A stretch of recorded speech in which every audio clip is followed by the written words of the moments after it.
Barakata Yahweh, Barakata Yahabushai, Bahasham, Barakahak Wadash, Barakatum. First and foremost, I want to give all praises, glory, and infinite honors to Yahweh, Bahasham, Yahabushai. Double honors to the apostles and elders, a great millstone who ruled and teach well. In peace and salutations to you sincere Akim out there, pushing this word in truth and sincerity to the four corners of the globe. May you brothers endure to the end. This is the brother Ra'aya coming at you with another lesson. And I'm going to start it off in Daniel chapter 7, verse 19. Then I would know the truth of the fourth beast, which was diverse from all the others. And this is speaking of those legs of iron in Daniel chapter 2, the ancient pagan Edomite Roman Empire. And what made it diverse from all the others is that they had a Senate house and, elected officials, a consul and a proconsul, which were like your, president and vice president. And you had political parties, the patricians and the plebeians, which would be like your modern day Republican and Democratic Party. Exceeding dreadful, whose teeth were of iron and his nails of brass, which devoured, brake in pieces, and stamped the residue with his feet. And Rome was a powerhouse back in its day. Verse 20, and of the 10 horns that were in his head, and of the other which came up, and before whom 3 fell. And now we're going into the last leg of the fourth beast, the iron toes mixed with miry clay in Daniel chapter 2, which began, with the Edomites, or the so-called white people, coming back into power during the Renaissance, or the rebirth. And as it says, and of the other which came up, and before whom 3 fell. Those 3 that fell is speaking of the British, the French, and the Spanish, who were the major players in the New World. Even of that horn that had eyes, that little horn that came up, before whom 3 fell, which is speaking of the United States of America, which began as 13 colonies and became, what as the USA today, that had eyes and a mouth that spake very great things, whose look was more stout than his fellows. And when we go into the definition for that word stout in the Strongs, it's H7229, or Ab. And in the outline of biblical usage, it says great, figurative of power, captain, chief. And when you look at the final results of those iron toes mixed with miry clay today, which is known as the NATO EU system that the U.S. is a part of and at the head of, America is definitely the captain or the chief of it, which has caused America to have that stout, disposition towards her fellows. Whenever America does anything politically, economically, or militarily, her European allies, follow suit. It's that old, saying, I say jump and you say how high. And if you ever noticed, it's always America's European allies that feel the blowback from America's agendas abroad. Look at these refugee crises from these various wars, like the Syrian civil war, the Libyan civil war, and the war in Afghanistan, and all these sanctions that were thrown on Russia during the Ukraine-Russian war. It was Europe that felt the main blowback because they were the ones that were receiving, a lot of natural gas, oil, and other resources from Russia. And now with Donald Trump back in the office of the presidency, he's going back to having that stout look towards the EU and NATO that he had during his first presidency. Because if you remember, he was constantly getting on America's European allies, saying that they should fit their fair share of the bill. And during his presidential campaign, he said, if Europe doesn't want to pay up, then we'll allow Russia to do what they want to do.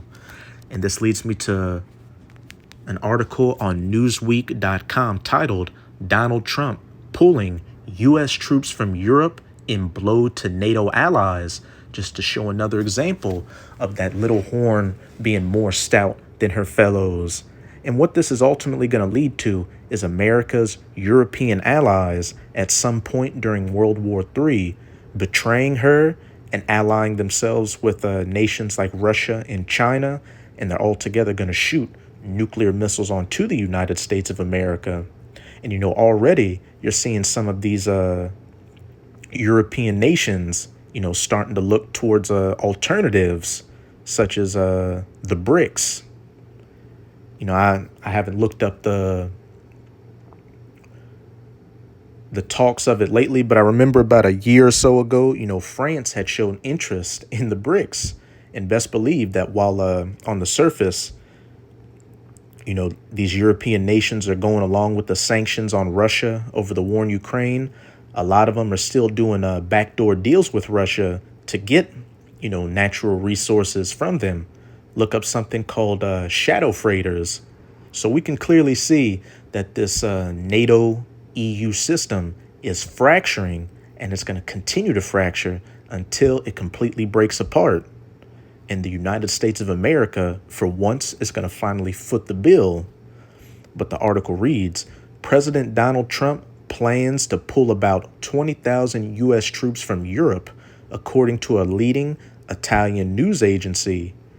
A European diplomatic source told ANSA that Trump, who entered office on Monday for a second term, wants to reduce the American contingent in Europe by about 20% and plans to ask for a financial contribution for the maintenance of the remaining troops.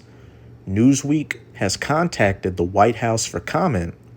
Why it matters: the news is likely to worry Washington's NATO allies in Europe at a time when Russia's relations with the West are at their lowest point since the Cold War. Russian officials have repeatedly insinuated that Moscow could orchestrate attacks against members of the NATO military alliance in response to their support of Ukraine throughout the war. So think about it from, the perspective of these European nations. The U.S.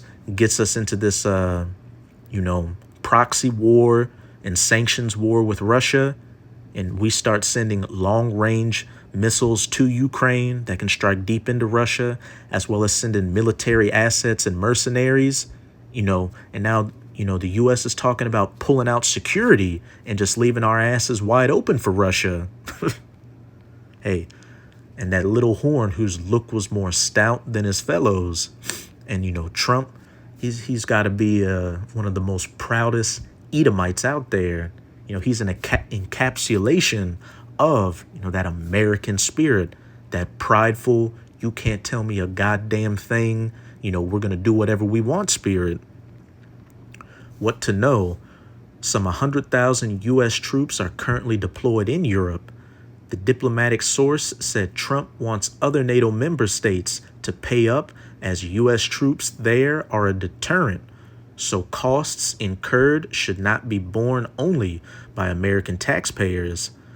Trump has long advocated for members of the military alliance to ramp up defense spending to 5% of their gross domestic product, up from a target of 2% set in 2014 that the majority of the member states, including the U.S., still fail to meet. I think NATO should have 5%, he said on January 7th, of a NATO defense spending target. They can all afford it, but they should be at 5%, not 2%. And hey, a lot of these European economies are in the gutter like the U.S. economy.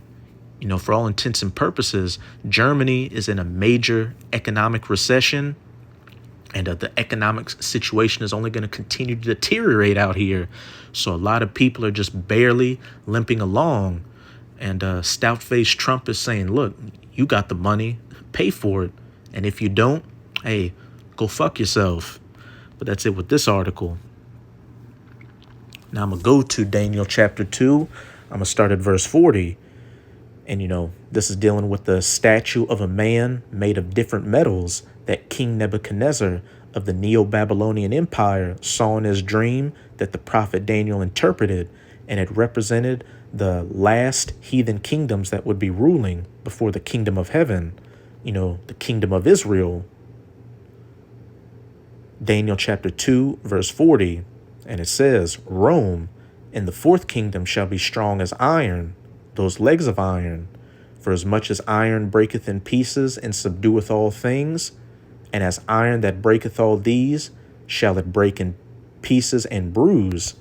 And what's funny is, they name, the different kingdoms and what each metal represents. But when we get to those iron toes mixed with miry clay, doesn't say anything about it, because you need the prophets of Yahweh Bahashem Yahweh Shai to correctly break it down to you. And the iron toes mixed with miry clay, is this current system you see, at the head of the planet right now, this NATO EU system with that little horn at the head of it.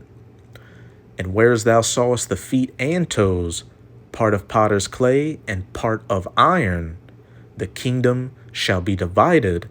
And that part of clay and part of iron can go into a few things. The iron can represent NATO, or that strong military aspect, and the clay can represent, the economic aspect. And also, it can represent the stronger nations in this system, such as the U.S., Britain, France, and Germany, as well as the weaker nations, such as Portugal, Italy, Ireland, Greece, and Spain, which they refer to as the pigs nations. And then when you go to Habakkuk chapter 2, it talks about how Esau has laded himself with thick clay, and all these nations are coming against him for it. And when you go into that word clay in the Strongs, it's aptit, which means heavy debts or pledges, a monetary system, which, like I just said, that clay can go into the EU or European Union, the economic aspect, which we can see is heavily indebted and going into recession, much like the U.S. is heavily indebted and going into recession, really a depression. And as it said, the kingdom shall be divided. And we can clearly see that America and her European allies are divided on many issues. You've got some that are for raising the GDP up to pay for NATO and some that are not. And then when Trump recently throwing tariffs on, Canada and threatening other European nations, that's just further going to lead to divisions, because Canada is a NATO nation, which I'll play this real quick from BBC.com. Canada imposes 25% tariffs in trade war with U.S. And this is a fair use copyright disclaimer. I do not own any of the footage in this clip, nor do I stand to gain from it monetarily. It is simply for educational purposes. Have to be this way. As President John F. Kennedy said many years ago, geography has made us neighbors, history has made us friends, economics has made us partners, and necessity has made us allies. The actions taken today by the White House split us apart instead of bringing us together. Tonight, I am announcing Canada will be responding to the U.S. trade action with 25% tariffs against $155 billion worth of American goods. This will include immediate tariffs on $30 billion worth of goods as of Tuesday, followed by further tariffs on $125 billion worth of American products in 21 days' time, to allow Canadian companies and supply chains to seek to find alternatives. But it doesn't have to be there. It's going to be very interesting to see what happens with these tariffs. But remember, it said, and the kingdom shall be divided. And what did Yahushai, the Son of the Most High, say about a kingdom being divided in Mark chapter 3, verses 24 to 25? And if a kingdom be divided against itself, that kingdom cannot stand. And if a house be divided against itself, that house cannot stand. And when you look at all these major empires throughout history, they started fracturing internally before they were taken over externally. And it's going to be no different with those iron toes mixed with miry clay.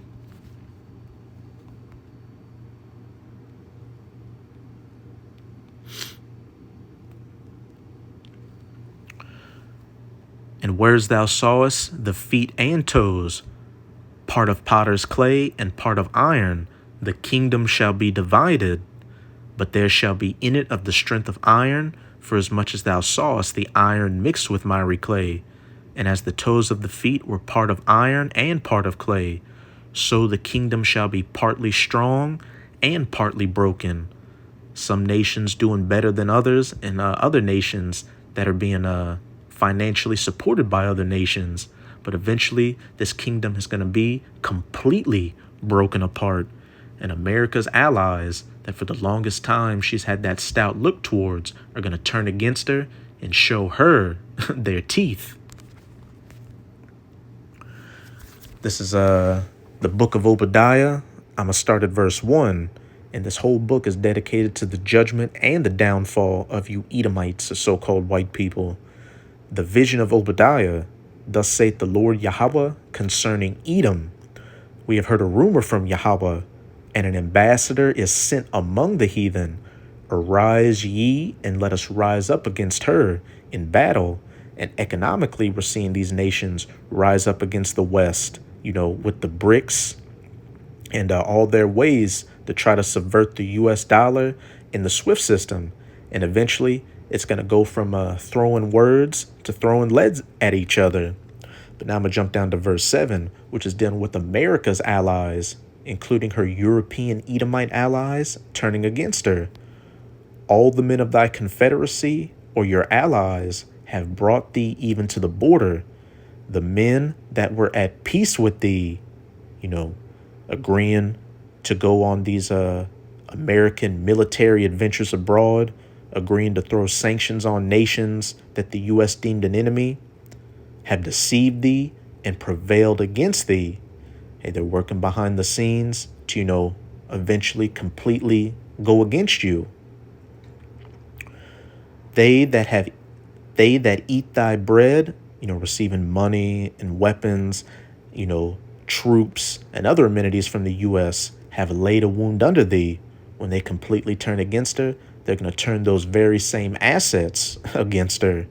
There is none understanding in him. And, what we just saw with Justin Trudeau is an example of those that were at peace with the U.S., coming against them by throwing those retaliatory sanctions. And, as Trump continues to stampede like a bull in a china shop through, his relations with these other nations, and you're going to see this relationship between America and the world, especially her European allies, deteriorate faster and faster. And like I said earlier in the video, what it's ultimately going to culminate into is America's own allies during World War III shooting nukes onto her along with America's enemies. But this is Revelation chapter 17, verse 16. And the 10 horns, which is speaking of the EU, beginning with the first 10 common markets of the European Union, back when it was known as the European Economic Community, which, around that time, they also had something called the Club of Rome or the Treaty of Rome, which further brought this system together, showing that this is a continuation of the ancient pagan Roman Empire, the reincarnation, the Renaissance, the rebirth of it. And the 10 horns which thou sawest upon the beast being NATO, these shall hate the whore that rides upon the beast, America, Babylon the Great, and shall make her desolate and naked, and shall eat her flesh and burn her with fire. They that were at peace with thee have laid a wound under thee, shooting those nuclear missiles onto her to burn her with that fire. So that's it with this video. And with this video, I hope you sincere Akim and Akwath were edified. Just keep strong. We are almost out of this final wicked captivity of the heathen nations, chiefly of the Edomites. And as always, I'm going to say Abad Babal, Kwam Yasharallah, and until next time, Shalom. Shalom Akim. This is just an addendum to this video because a brother had posted this article in the chat, and hey, it perfectly goes along with the lesson of this video. But this is another article from thehill.com. EU warns Trump it will respond firmly to tariffs. The European Union said it will respond firmly if President Trump signs tariffs that could impact its member countries. A spokesperson for the union said that the 27-member group was not aware of any additional tariffs being imposed on EU products, but said the use of tariffs is hurtful on all sides, Bloomberg reported. The EU would respond firmly to any trading partner that unfairly or arbitrarily imposes tariffs on EU goods, the spokesperson said. There is a lot at stake. Hey, that little horn whose look was more stout than his fellows. And Mark chapter 3, verse 24. And if a kingdom be divided against itself, that kingdom cannot stand. And like I've been saying all throughout this video, what all this division between, the iron toes mixed with miry clay is going to lead to is America's European allies turning against her and shooting those nukes on her. So I'll close it off again with Revelation chapter 17, verse 16. And the 10 horns, the EU, which thou sawest upon the beast, NATO, these shall hate the whore, America, and shall make her desolate and naked, and shall eat her flesh and burn her with fire. So again, I hope this was a edifying lesson to you sincere Akim and Akwath out there. And as always, I'm going to say Abad Babal, Kwam Yasharallah, and until next time, Shalom.